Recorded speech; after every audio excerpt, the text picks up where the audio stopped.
All right, another day is in the books at the NFL Combine, and I've never seen anything like the athletic display that the first 2 days of testing have presented. And I think I might have seen the next Derwin James, a more athletic Derwin James, somebody whom the 49ers can pick, maybe even while trading back a little bit in the first round and picking up some extra picks in the second or third round.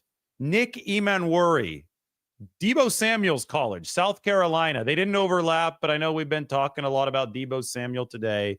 Trade might be imminent. Unfortunately, if Deebo Samuel's not on the 49ers next year and they do pick Nick Emmanwori, well, the two Gamecocks won't be able to intersect in the NFL. But this was wild. We have now seen two perfect 10 relative athletic scores in 2 days. It was Shamar Stewart, the defensive end, the edge rusher out of Texas A&M on Thursday. And then look at this, the perfect 10. The ultimate joker, Nick Emmanwori. I'll explain what I mean by that as soon as you get a hold of some of these numbers. As you can see, the perfect score right here in the middle. But the guy is 6'3", 220, so he's not small. He's got height. He's an inch shorter than Fred Warner, but 220-pound weight. He's heavier than a lot of linebackers in this downsized league right now. But he is running a 4.38 40 with a 1.56 10-yard split, so we know that's fast. He is jumping out of the gym. 43-inch vertical leap, 32.5-inch arms. I mean, the measurements here, you're going to see receivers run a lot slower, and this guy's not a corner. This guy is a safety. You also are going to see corners and safeties run much slower than this, and they're going to be 30 or 40 pounds lighter. This guy is 220 pounds. So when I say the ultimate joker, I mean, you're seeing it all around the league now. The teams that have been able to develop adaptability to counter the Shanahan-style offenses, right? It's so funny that we're talking about Nick Emmanwori on the same day that we're talking about a Deebo Samuel trade, and they're both from South Carolina. What has Deebo Samuel done to make his money in this league? He has been a Swiss Army knife for the offense. Kyle Shanahan has built this offensive empire. I call it an empire because other coaches around the league are running with similar concepts, filled with players who can play running back. They could play receiver. You don't know if they're going to be lined up at tight end, out wide. So you don't know if the personnel package on the field is geared toward running or passing on any given play. Adaptability is keeping defenses confused. Well, the way to counter that is this. A skill set like this one. You need to have the adaptability on the defensive side of the ball to match up with the adaptability on the offensive side of the ball. You need somebody who weighs more than a lot of linebackers because they've downsized their linebackers down to 213, 215 now, who's faster or just as fast as some of the fastest corners in the game. I mean, he literally runs a 4.38 40-yard dash, who can deliver instinctually like he's a safety. I mean, this is a dynamic player. And we saw for the second straight day a perfect 10 relative athletic score at the Combine. So I call it the joker. The joker is the position on defense that could play anywhere. You don't know where he's going to be at any given time. If all the offenses are running that way, the defenses need to be able to counteract that. They need to be ready, break in the huddle on a down-in, down-out basis to physically show that adaptability that keeps up with an offense that is holding its cards close to the chest, breaking that huddle. And I think that John Lynch, it's going to be hard not to love Nick Emmanwori. I've seen his tape before, and I just rewatched it. The interceptions at South Carolina, they're based on instincts. I mean, the guy can cover. He's covering outside wide receivers on some of his snaps, and he's winning jump ball interceptions and blanket coverage in the corner of the end zone on fade passes. He's picking passes off in zone coverage, which obviously shows that he knows how to play within the scheme. He had 8 forced fumbles, which shows you the guy can hit. He's all over the field. So this is going to be a first-round pick. he might have been slated to go a little bit later in the first round until he posted this at the NFL Combine today. But again, this is the greatest set of numbers we've probably ever seen in a relative athletic score. Mike, maybe you can confirm that. I think you might have sent me that exact stat. But Emmanwori right here. Listen to this. 10 perfect score at strong safety. And he would hit a perfect score if he were measured as a free safety and a cornerback as well. Good thing for the 49ers if they pick him. They are interchangeable at both of the safety spots. And hell, they even like to run third safety sets where the third safety is acting like a nickel. So he's got cornerback duties. If we were to grade Nick Emmanwori against wide receivers ever since the relative athletic score was a thing, he'd also hit a perfect 10. But he'd be number 2 behind only one player, Megatron. Calvin Johnson, Megatron. I'm going to read a little bit more from this note that Mike sent me. He'd be a 9.999 due to some rounding issues, but only Megatron's relative athletic score in the history of the relative athletic score has ranked better than Nick Emmanwori's if we put Emmanwori in as a receiver. Mike texted me, he's like, I wonder how bad this guy's hands were or are for him not to be in an offensive position with this kind of profile. I mean, this kind of profile tells you that he, could be a good running back if he could hang on to the ball, but maybe there are some ball security issues at lower levels of play. It's something I'm going to have to investigate because we quite literally have never seen an athletic profile this impressive at this position. And if he were compared to other receivers again, this would be comparable to Megatron, Calvin Johnson. I'm going to give a couple other NFL comps, but Emmanwori ranks number 1 with this relative athletic score out of 1,079 strong safeties ranked from 1987 to 2025.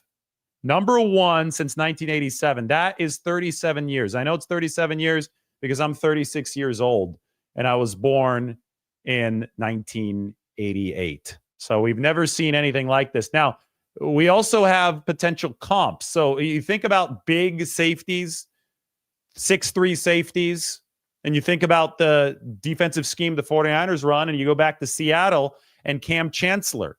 Well, Cam Chancellor just did not compare athletically to Nick Emmanwori. This is how special Emmanwori is. 10 perfect relative athletic score. Cam Chancellor was a great player, was only a 4.5. Yes, he was tall, 6'3". He had a little bit more size, 231. It was a different time in the NFL back then. So he's about 11 pounds heavier. We don't have the bench yet for Nick Emmanwori, but we do have the 40, the 20, the 10, the vertical, and the broad jump. And look, all of those are significantly better than Cam Chancellor's measurements. 4.7 for Chancellor versus 4.38. A 2.77 20-yard split versus 2.57 with Emmanwori. A 1.65 10-yard split versus a 1.56 10-yard split for Emmanwori. The vertical jump is 9 inches higher.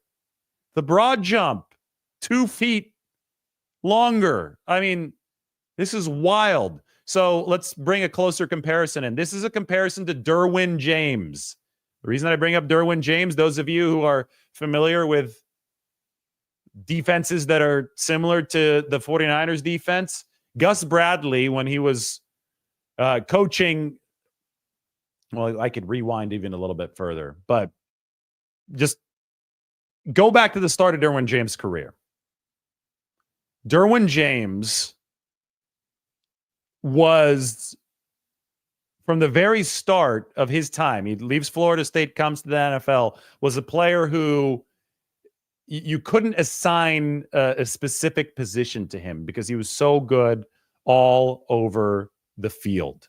He, as you can see here through the relative athletic score, I'll put this back up on the screen.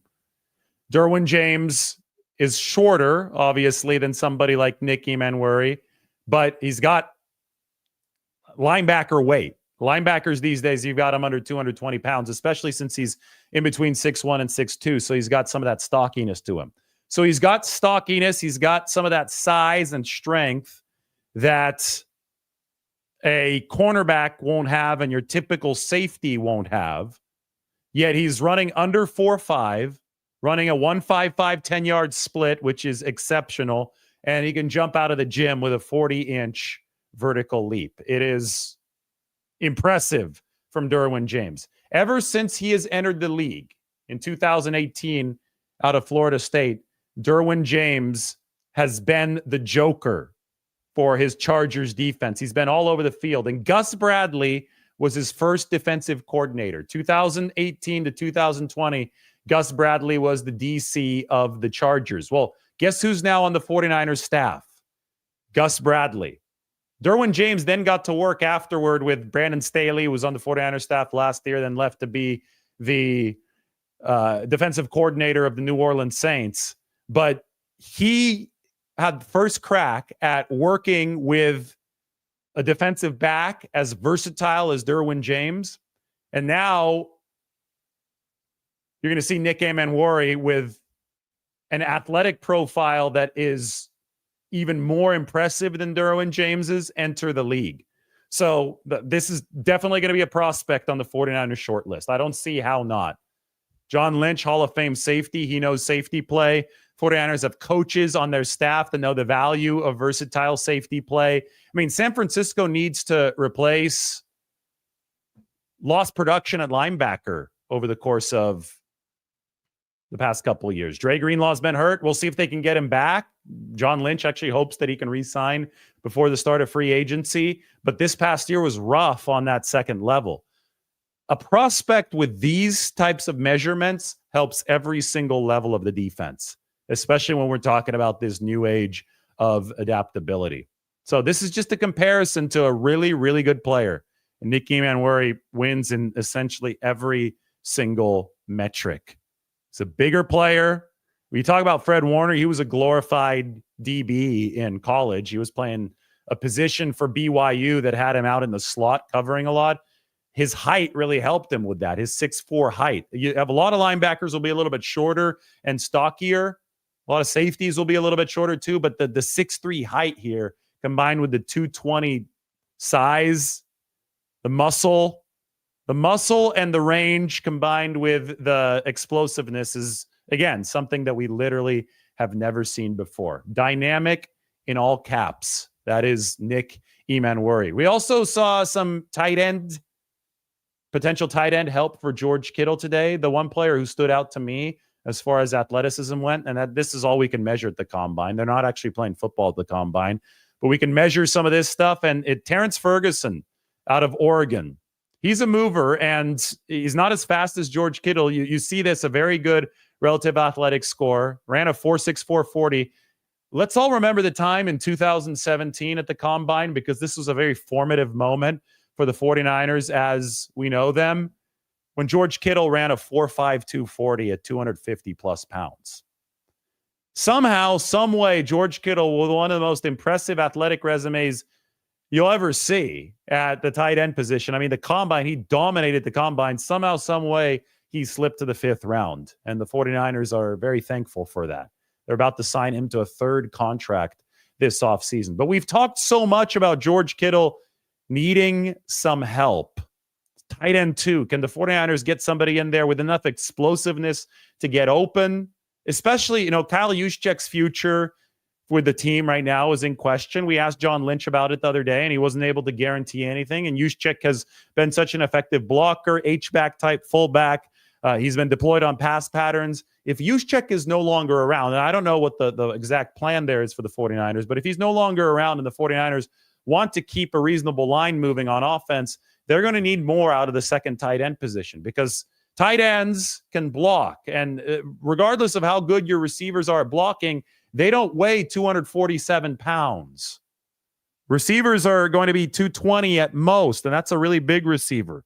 Generally lighter than that. Brandon Ayuk probably around 205, maybe 210. I would say he's more like 205. Deebo Samuel, of course, is a special type of wide receiver.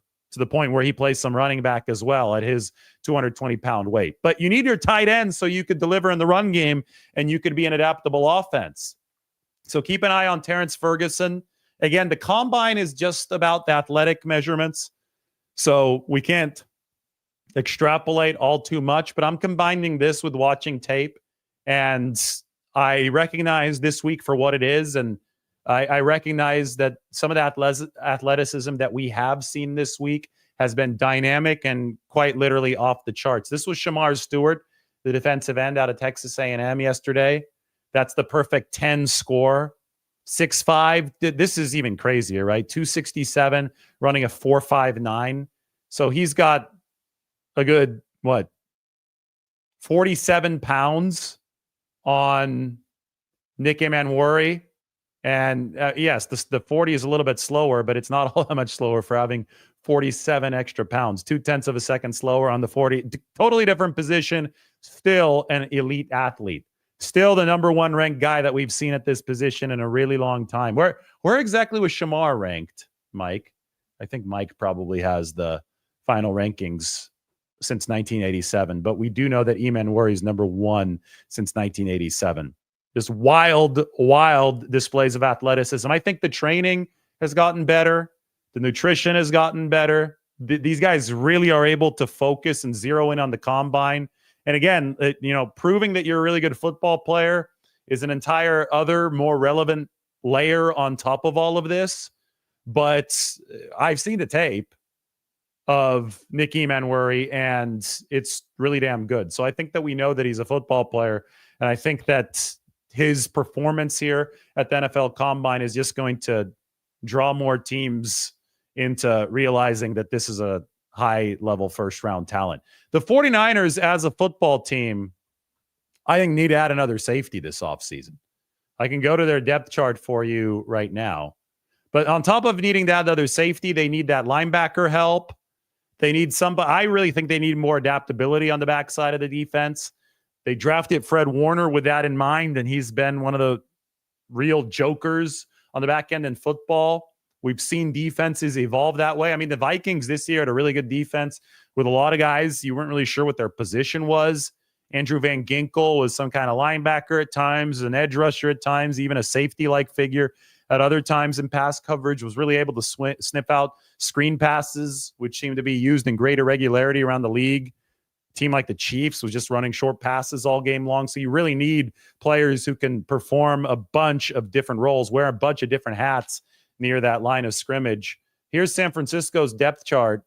And Jair Brown was their third-round pick a couple years ago. But by the end of the season, when Talanoa Hufanga came back, Brown was relegated to the third safety role.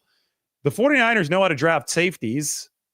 I mean, Brown has contributed for them over the first couple of years of his career. Talanoa Hufanga was an all-pro for the 49ers in 2022.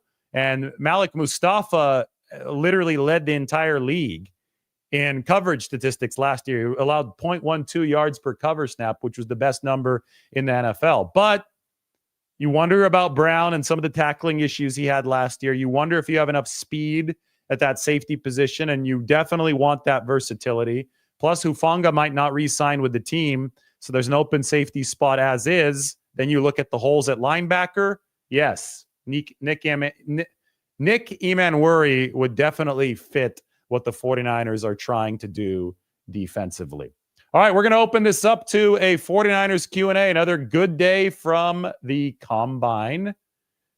A lot of news today. Obviously, we talked about the Deebo Samuel trade, which might be imminent. Talked about that a little bit earlier. Fellow South Carolina Gamecock of Nick Emmanwori. We'll see if Deebo Samuel remains on the 49ers roster, though, beyond the next few days, as talk has heated up over the course of the Combine with all the executives in the same spot. John Lynch even told us a few days ago that there has been real interest for Deebo Samuel. Now we'll see if the 49ers can consummate a trade.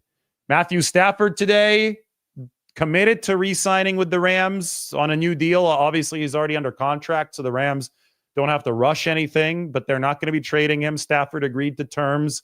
We don't know what those terms are, but it's going to be I'm sure less than what the New York Giants or the Las Vegas Raiders were reportedly willing to offer Matthew Stafford. Something close to $100 million guaranteed from one or both of those teams. The Rams, that was out of their budget, but they convinced Stafford to stay aboard with the burgeoning defensive roster that they have. They've drafted really well over the past couple of years, two really big draft classes, and obviously the chance to stay aboard with Sean McVay, keep his family in the same place in the Los Angeles area. So Stafford has decided to stay put. We don't know how much the Rams had to sweeten the financial pot, and I guess we probably won't know until a couple weeks into free agency. So unfortunately, people can have debates about whether or not that was a good move, bad move by the Rams, if who got the best end of that deal, but we just won't have the numbers to be able to properly judge it. All I can tell you right now is that one of the 49ers' biggest NFC West rivals, the defending NFC West champions, will be returning their quarterback, Matthew Stafford, who's going to be 37 next year. Hadn't been all that good over the previous 3 years. Could be good news for the 49ers and the rest of the NFC West. Stafford has not been a world beater, and the Rams are not going to get draft capital in return for him, draft capital that could make their team younger and even faster than they are right now. But as always in the NFL, we're going to have to wait for that to play out, and we're going to have to get the actual numbers before we can make a firm judgment. So that's the news from today. Now we're open for a 49ers Q&A. Let's get your good questions up in the chat.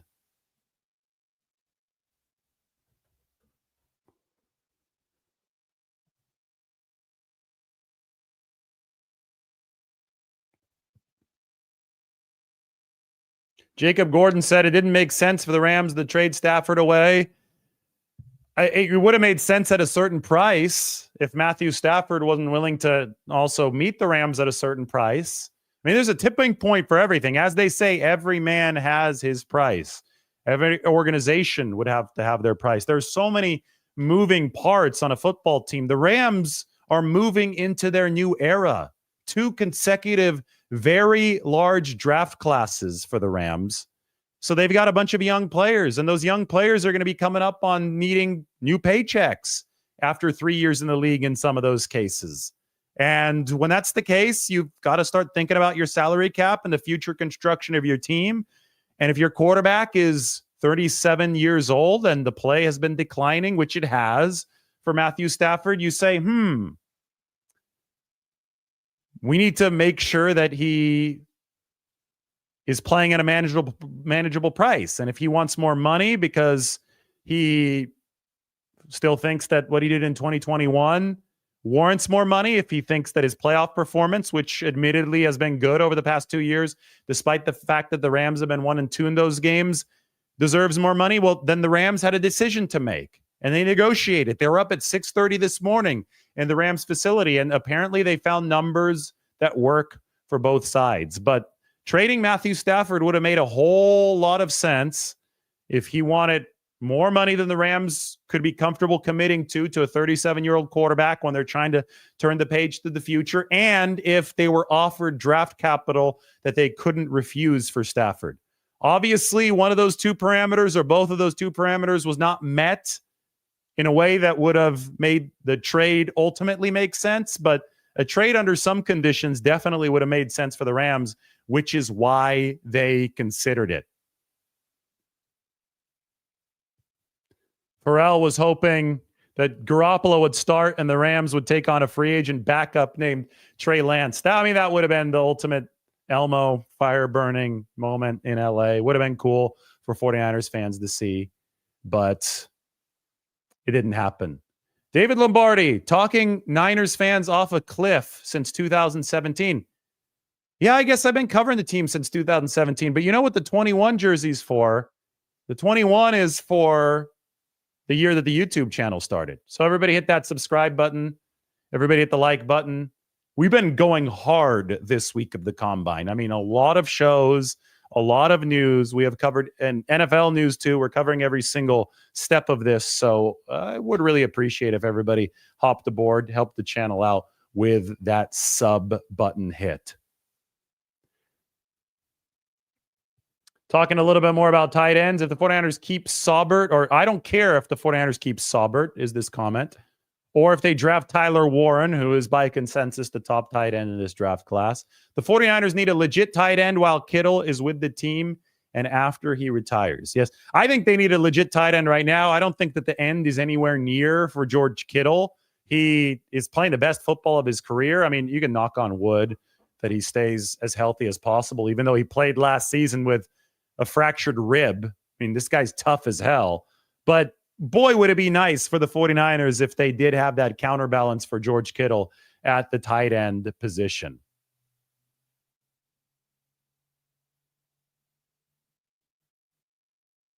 Tina says the tight ends are all pretty close to each other, but there are 4, maybe 5 that would fit quite well. I think it's an exceptionally good and deep class at the tight end position. And the 49ers do have 10 picks. They also have 5 in the top 100. And maybe if they move back a little bit from number 11, they can net themselves another pick in that top 100. So it's going to be fascinating to see how many picks they do end up making in this draft. And then we're going to take tallies of the talent that they do bring in. But I think it is a strong tight end class, a strong defensive line class for the 49ers.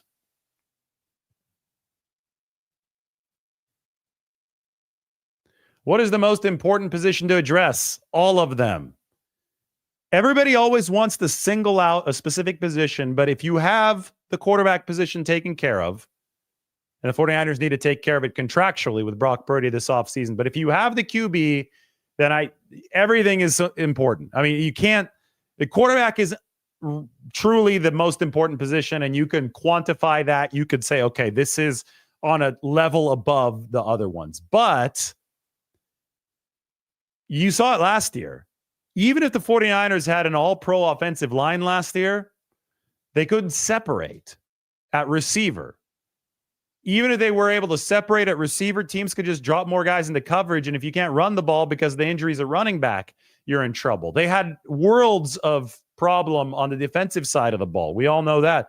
So everything is important. You have to build as robust of a roster as possible to be able to withstand the marathon of an NFL season.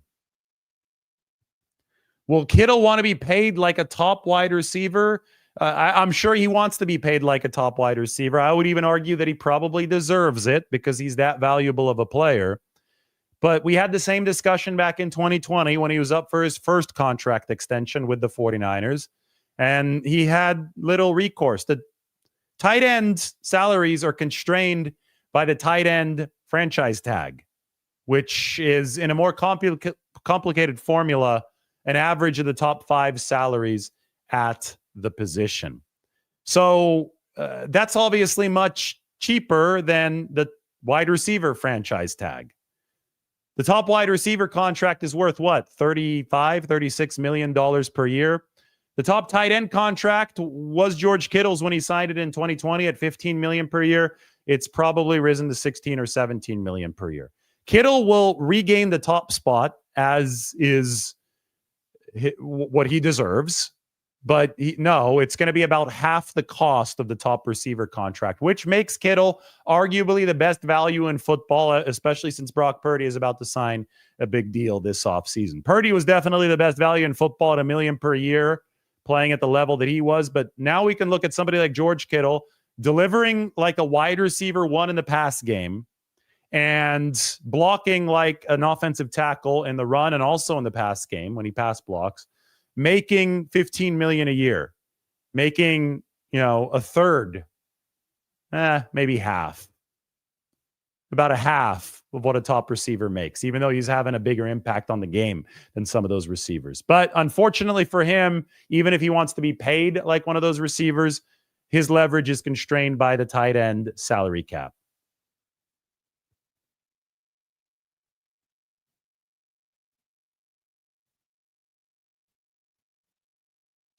Taylor asks, the Niners struck gold with Purdy last year.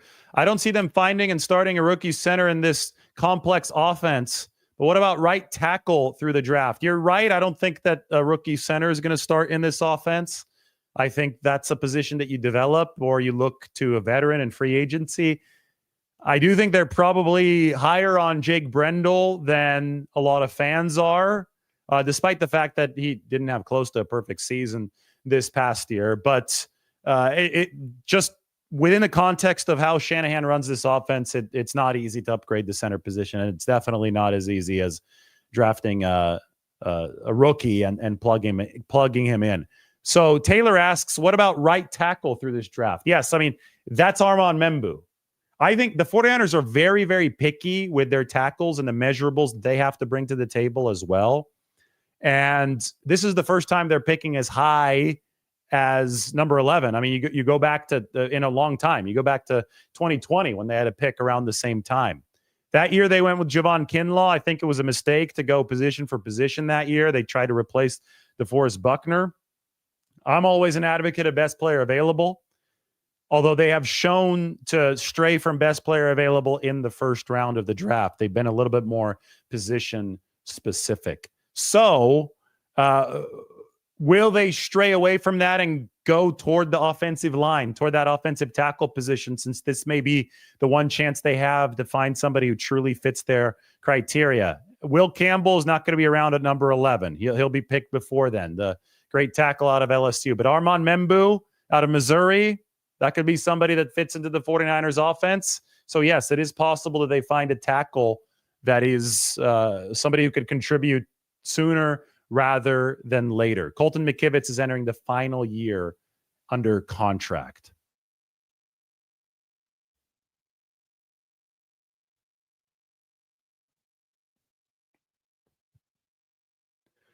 I did not hear the comparison today of Jimmy Garoppolo to Brock Purdy, but the people who make that comparison get it wrong from multiple different angles. First off, Jimmy Garoppolo was a really good quarterback for the 49ers. So in a way, if you're comparing Brock Purdy to Jimmy Garoppolo with the 49ers, you're complimenting Brock Purdy. I mean, Garoppolo got a lot done with San Francisco. He's one of the most efficient quarterbacks in the league. They won a lot of games. Second, though, Brock Purdy's a different kind of quarterback in that he does a lot of what Jimmy Garoppolo did really well himself, but he expands on Jimmy Garoppolo's game because of how mobile he is. And he throws the deep ball much better than Jimmy Garoppolo. So it's such a lazy comparison, and you could tell who has football IQ and who doesn't based on who makes this comparison, because the people who make it often act like comparing Jimmy Garoppolo to Brock Purdy or vice versa, however you want to put it. They feel that is some kind of own of Brock Purdy. Oh, well, Jimmy Garoppolo did well in this system too. Well, Jimmy Garoppolo was a good quarterback, and it's not easy to do well in this system. So one of the higher compliments you can pay Brock Purdy is that he's bringing efficiency on par and better than the efficiency that Jimmy Garoppolo brought within the system. It's beyond time that people start appreciating what Jimmy Garoppolo was able to do for the 49ers, and then they can sit and they can appreciate how Brock Purdy has been able to elevate what Jimmy Garoppolo did. You could have had a good quarterback who got hurt too often. That was Jimmy Garoppolo. And now you have a great quarterback who's, I mean, the sample size is still small. And I know that he got hurt against the Philadelphia Eagles in an NFC Championship game, but it does seem that Brock Purdy has brought more durability to the table than Jimmy Garoppolo. But he's especially brought more mobility to the table, more off-schedule ability. And that is what has allowed Brock Purdy to be great. Jimmy Garoppolo had that potential in 2017, but then he tore his ACL in 2018. That did change his career. He still did really good stuff. He was still a clutch quarterback for the 49ers beyond that.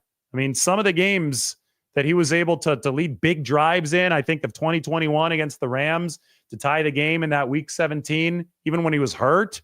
I mean, some of the stuff that he did was really impressive, and he was a tough quarterback, and he was working with an offensive line that wasn't good in pass protection. It's all great. I think people need to acknowledge that, but they can also acknowledge that Purdy has taken this up a couple notches for the 49ers, and that's why he's going to get paid this offseason. And you could say, yes, I think he's a better decision maker within the context of Kyle Shanahan's offense than Jimmy Garoppolo. Deshaun Watson is the highest paid quarterback. Yeah, that's because the Cleveland Browns don't know what they're doing. And The rest of the league is hoping, or at least one team that's going to be lucky enough to get not Deshaun Watson. Nobody would be lucky to get Deshaun Watson. The one team that might be lucky enough to get Myles Garrett down the line is hoping that the Cleveland Browns figure out what they're doing, at least to a certain extent, sooner rather than later, because given their quarterback situation, given their roster, they need to trade Myles Garrett. That is what's best for the Browns. They just don't seem to realize it just yet.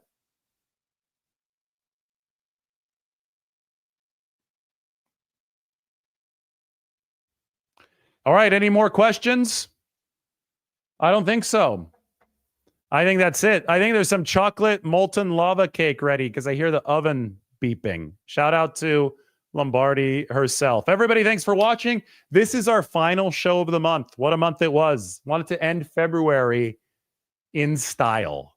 And we have ended February with a bang. A nice second live show of the night. Everybody hit that subscribe button. Thanks for watching. We went through the draft, some history made with these relative athletic scores. It's going to be a lot of fun tracking where these players go. Thanks for the support. Means a lot. We will see you all soon.